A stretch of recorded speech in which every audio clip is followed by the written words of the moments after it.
dynamique, les enjeux, les défis et les opportunités de notre temps.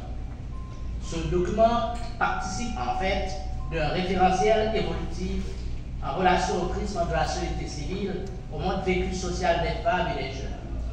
Heureusement, une fenêtre d'opportunité s'est ouverte depuis l'installation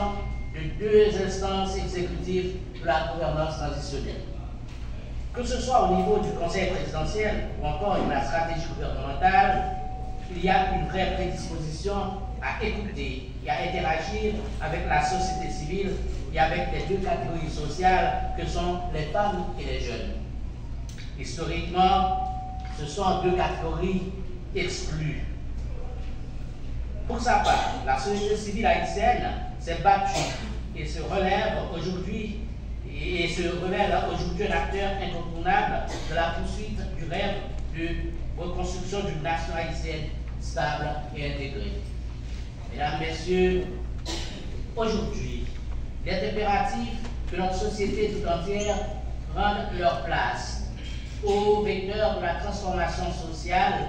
aux mouvements sociaux revendicatifs, aux femmes et aux jeunes,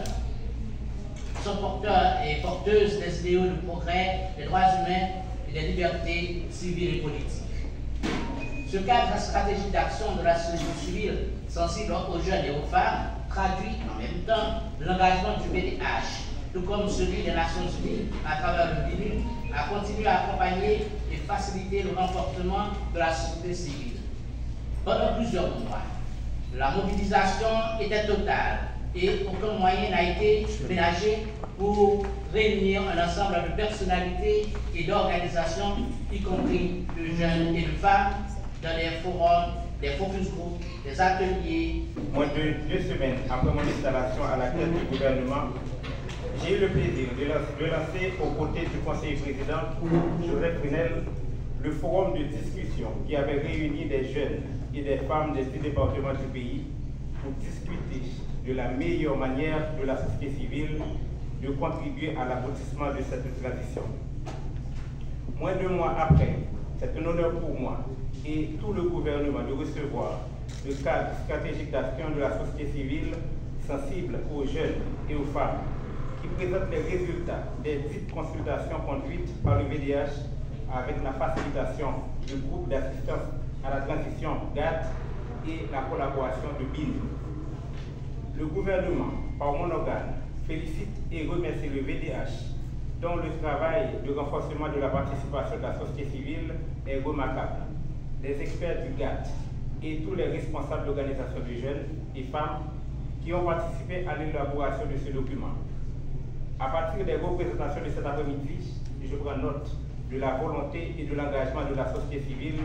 de soutenir à travers 5 axes prioritaires des actions de mon gouvernement en vue de rétablir la sécurité, de faire face à la situation humanitaire, de mettre en œuvre des mesures de relance économique,